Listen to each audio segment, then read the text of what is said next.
Just getting situated here. Good morning, everyone. Good morning. I am Vince Horan, and this is my partner.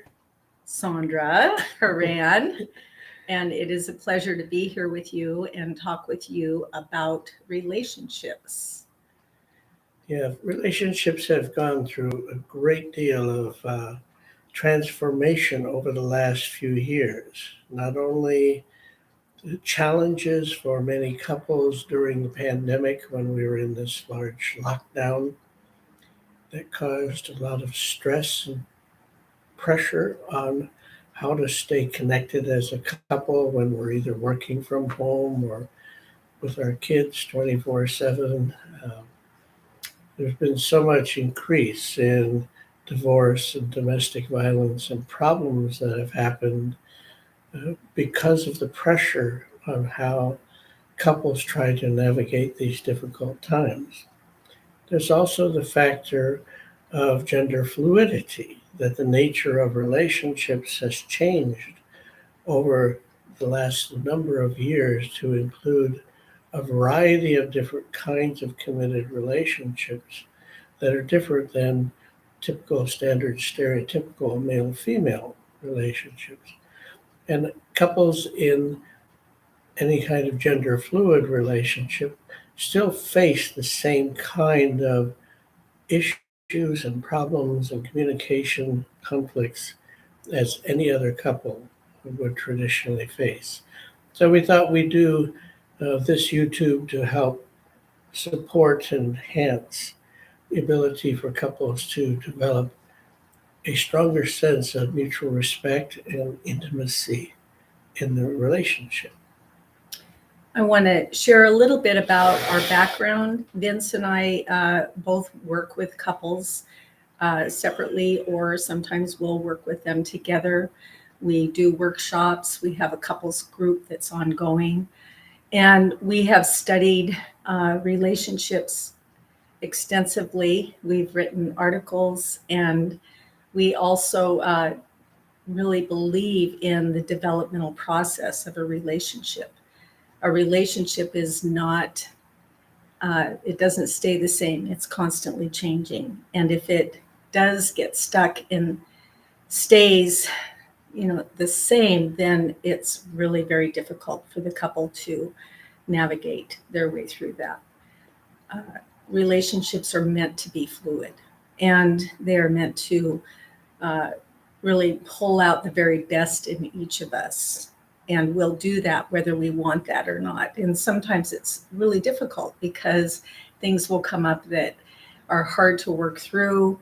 And we ask the question, why? Why do we have to go through this? And it's because relationship is the one place where you will grow the very most.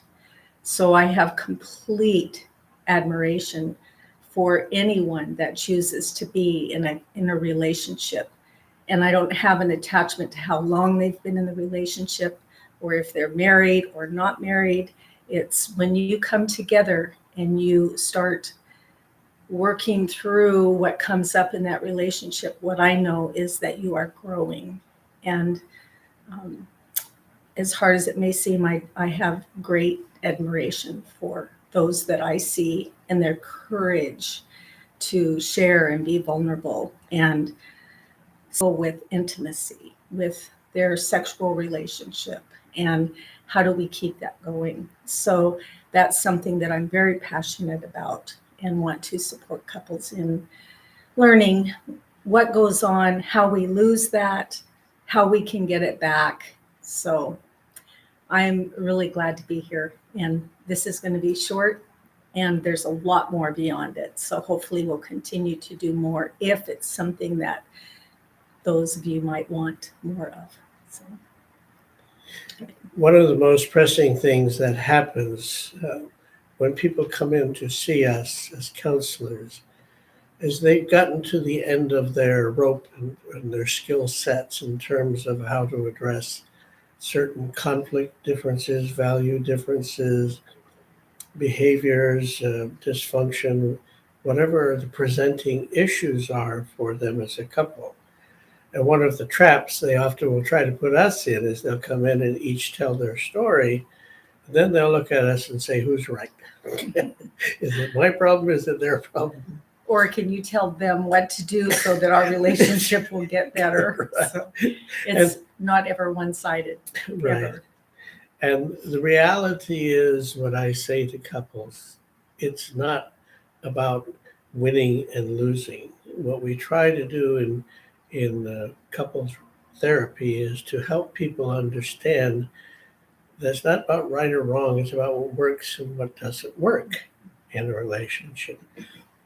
You've heard the old adage that opposites attract.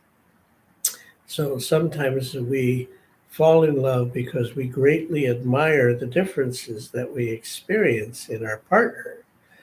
But then what happens after we go through some of the romantic and early phases of that is when we get into the relationship, then we try to change them to be more like us. And that's what begins to create conflict in the relationship. I titled this The Sacred Crucible of Relationship because I want you to imagine a picture of, say, the relationship, I'll call it a Sandra Vince relationship, can only grow as far as the ability of Sandra and what she brings to the relationship and the ability of Vince and what he brings to the relationship. So it's about each of us understanding ourselves independently, and then we feed into the Sandra Vince union. And that's what I call the sacred crucible of a married contract or a committed relationship. I want to speak to that. Lots of times and hopefully when you do initially get into your relationship, you are very enmeshed, and that's wonderful. It's the romantic phase of the relationship, and everything is about us and we.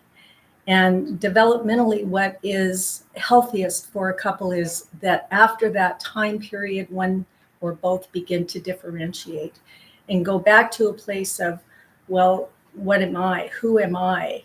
Independent of this relationship and separate from this relationship. And how do I get some of the things back that I have maybe let go of during this wonderful romantic phase, which is really a bonding time in a relationship? And it's really healthy, very healthy for a couple to begin to differentiate again. And I remember when I was really questioning our relationship, I realized how dependent I was in our relationship on Vince. And we both had our dependencies on each other. We picked each other for those reasons. And I knew that I was feeling very smothered in that, very unhappy, unsettled. I'd given up a lot of who I was to be in this relationship. And I sought out help with the therapist. And I remember saying to that therapist, I want to be independent. I want to be independent. I don't want to be dependent in this relationship. And my therapist said, well, when you're in a relationship, there is dependency. So there's interdependence and independence. And that's what I encourage people to strive for, is how to be independent and interdependent in the relationship. So that was like, what? I had no clue what my therapist was talking about. I only knew dependency from a place of my own wounds from my past. So I wanted to speak to that as well during this time, and just say that, it's normal to go through that romantic phase and to have that dependency, but it cannot last forever. And if you try to make it happen, then you become hostile dependent with each other. And we see that often in this arena. So I want to say also that communication is such an important part of relationships, that we are able to communicate and hear each other and understand each other. And oftentimes what happens is communication breaks down really fast. For example, your partner is sharing something with you and you don't like what you're hearing. It takes about 10 seconds before you are in your own head thinking about what you want to say back and how you want to defend yourself in that. And you lose the ability to be able to hear your partner and understand them at that point. So the communication breaks down, and it's very difficult to move forward in a relationship when there's not clear communication with mutual respect and understanding. So in sessions that I do, I have couples do reflective listening, and it's the hardest part of couples therapy because it's so difficult to stay with focusing on hearing what your partner is saying, understanding them with empathy, and being able to say back to them what you're understanding and checking out to see if that's what they mean or what they meant. And it's not about agreeing with them. So it's important that you know it's not about agreeing. It is about hearing, understanding with empathy, not with defense. So you can only imagine how difficult that is. And I make sure that I give time for both partners to be able to express and the other partner to hear and reflect back. Once they get solid in that, then they can move on to brainstorming possible solutions. And then we can move forward with problem solving. So you can tell relationship is hard work, and it's also very rewarding work. Then if you have children and that comes into play, it's even more difficult. So that's a little bit of what I want to say. Thanks. The part of what I said earlier about the trap that couples do when they come into a relationship is because from a place of fear that they want to get to an answer. So they're constantly trying to problem solving, which takes us to a place of who's right, who's wrong, who's good, who's bad. And when I say to them, it's not about right or wrong, and before you get to problem solving, you have to have a degree of shared understanding. Is recognizing that we can both have the same experience in terms of activity, but our interpretations can be completely different based on our personality style. So it isn't about who's right or who's wrong. It's simply different. And that's what creates problems in a relationship. The story is an important part because it's your history of the relationship that you're bringing to the counseling session. But the biggest part of our work as therapists is to observe the process, because 90% of conflict in a relationship is because of miscommunications, lack of empathy and compassion for our differences, and a rush to try to get to solutions rather than, in order to create this sacredness, we have to remember the foundation of the bond that we created, that we're not against each other. We're having a difficult time because we're struggling with how to solve differences that exist between us or conflicts that have happened.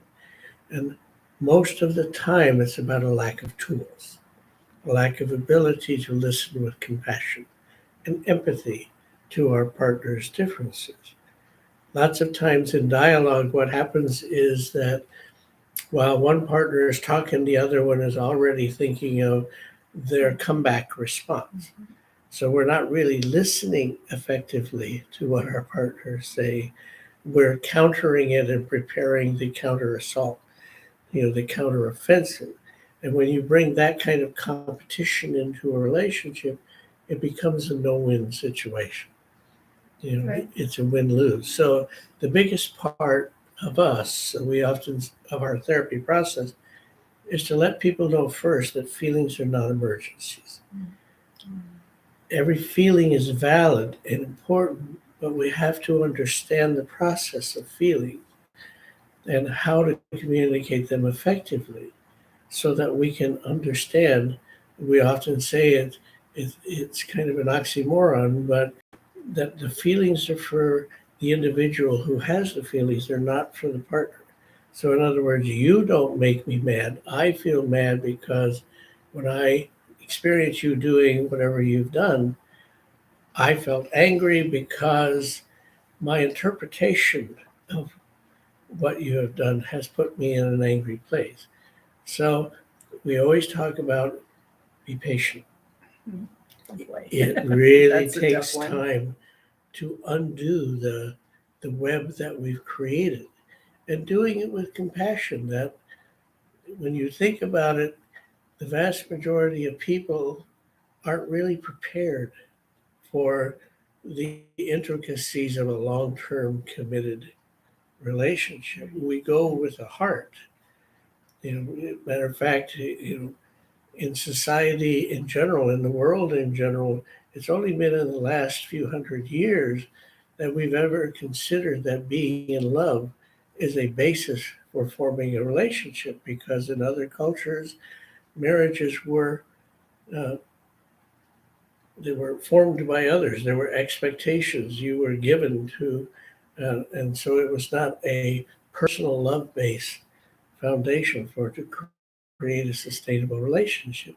But that requires a lot of understanding of self and understanding of our partner.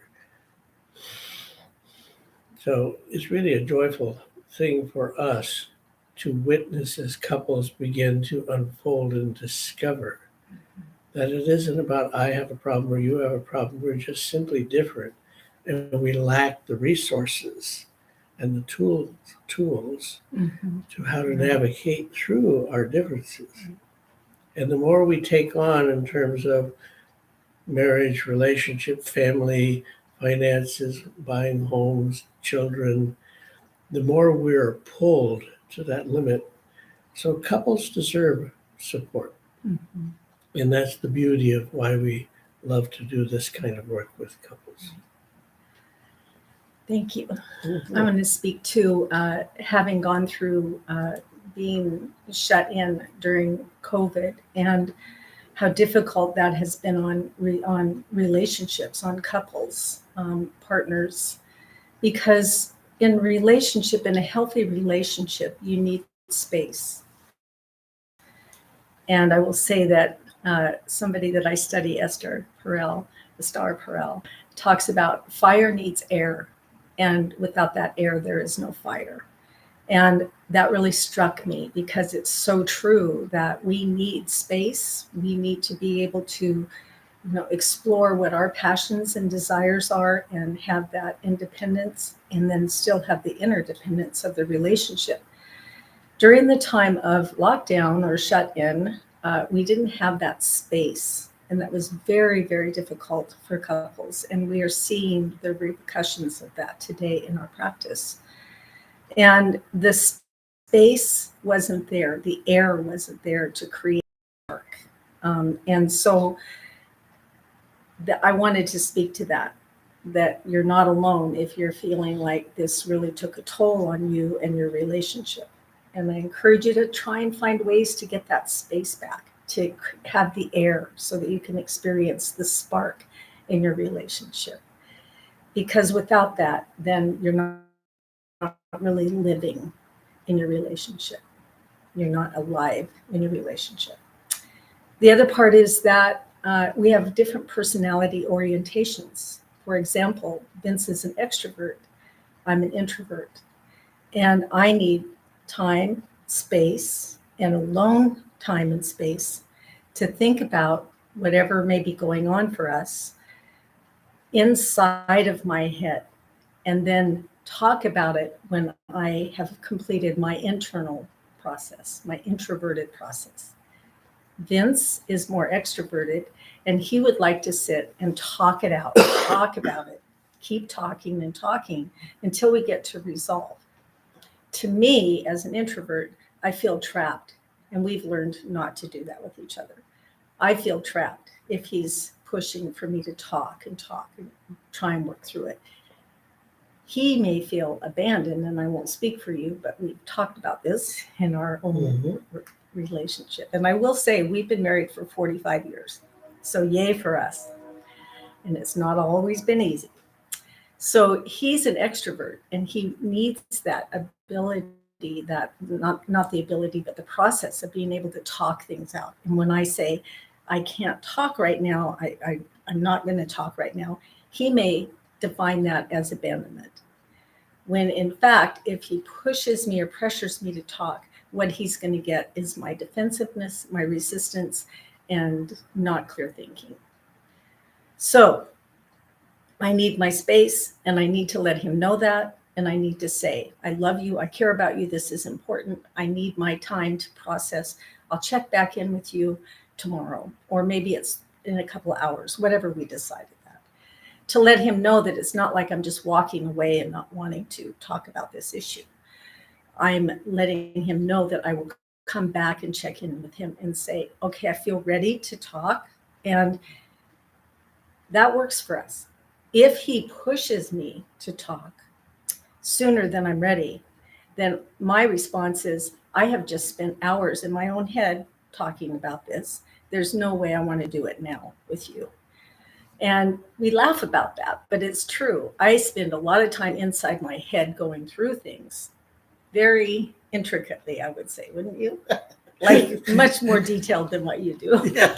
So anyway, we've learned to work with this, and we do not have the perfect relationship. You just need to ask our friends and kids. But we do have a very respectful, loving, bonded, committed relationship. So we've learned a lot. And that's why we do couples counseling. That's why we do couples workshops. We do a couples group ongoing. We want to support you in this beautiful union. See, one of the things that, for me as an extrovert, that drives her crazy is that What would that be? extrovert means I process out loud. Mhm. So for an introvert, when she's spending so much time trying to get to her truth, when she communicates her truth, she's very attached to it because it's a very core belief. I've spent a lot of time with that. Yeah. For me as an extrovert, I just like to hear words out loud.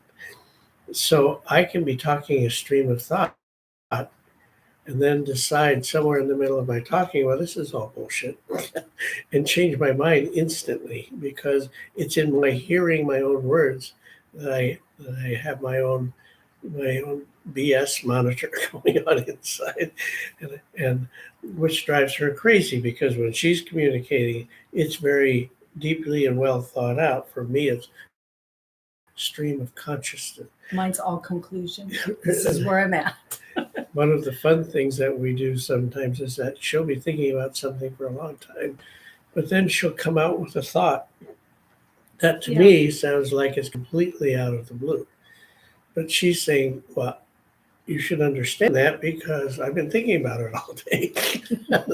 Right. I say I have no clue because so that's an important thing for introverts. Like we can laugh about it now because if she says something like that, I just say, so are you willing to fill me in with where that came from? Yes. Because I've had no Oh, clue my that goodness. any of that was happening inside of you. But I want to address really an important part of a relationship. Every relationship will hit a turning point. And that usually involves some degree of conflict that makes you question the very nature of, do I want to stay in this relationship? And that's usually the point that they end up coming to therapy because they've exhausted their own ability and resources to address the issue. Now, if that conflict, that turning point is because of violence, is it because of affairs, is it because of distancing or a period of abandonment or possibly addictions that have escalated to a point where they're out of control. Those are significant points that take us back to the very core of this sacred commitment that we've made and say, is this going to work for me? And is there anything we can do to reconcile? And that's an important part of this. We've had many turning points over the years that we've been Yes, married. we have. Of course.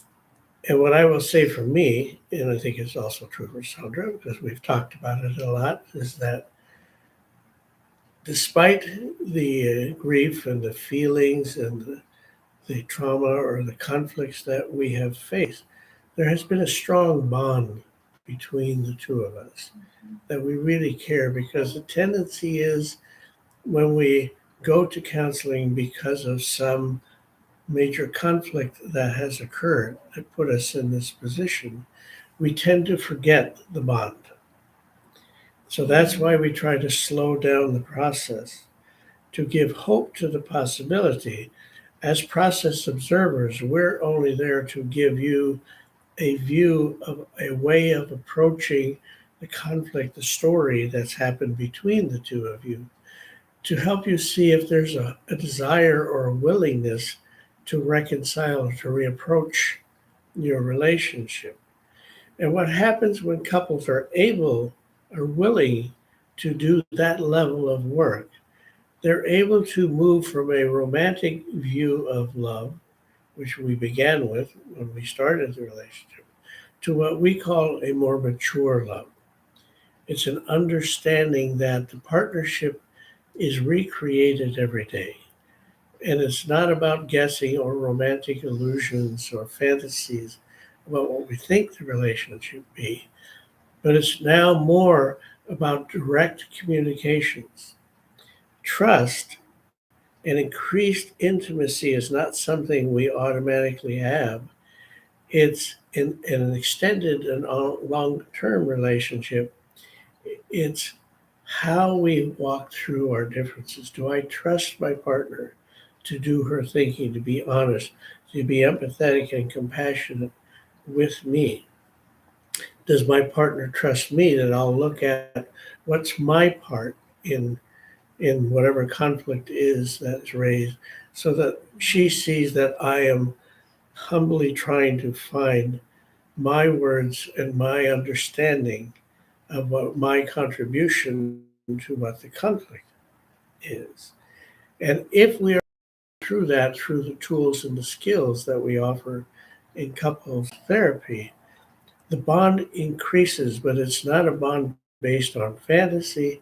It's a bond based on the mutual respect Right. and the trust that is being built by how we work through our differences. And that's what gives us a sense of strength and hope that our relationship can sustain. Mhm. Many relationships don't survive these turning points. I'm going to say a little bit about that. Okay. That what I've learned over time for us is for me to remember that Vince is not against me. And when you have that mutual respect and trust with each other, it's easy to believe that. So our goal is to support you getting to that place of mutual understanding and trust, so that when you do get into conflict, you can say that to yourself. She's not against me. He's not against me. Yeah. And to give your partner the benefit of the doubt. The truth is that when we are in conflict, we're both scared. And, it's not just I'm scared and he's not, and, vice versa. We're both scared. So that helps me, anyways, to remember he's not against me. And I need to give him the benefit of the doubt if there's hope. So, Yeah. there's so much that we have to offer. And we wanted to do this video for about 30 minutes, and we're almost there. So I think that it's a good time for us to end.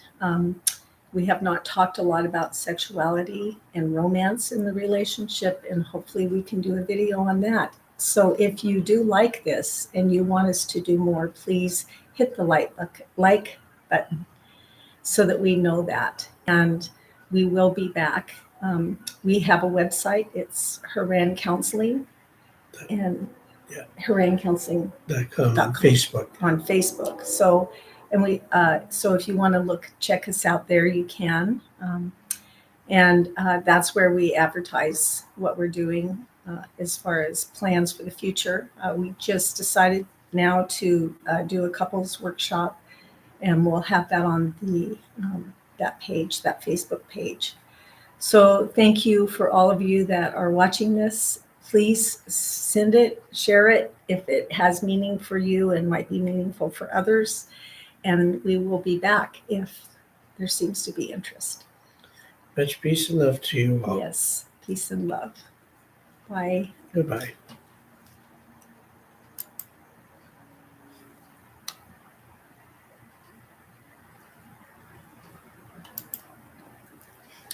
All right.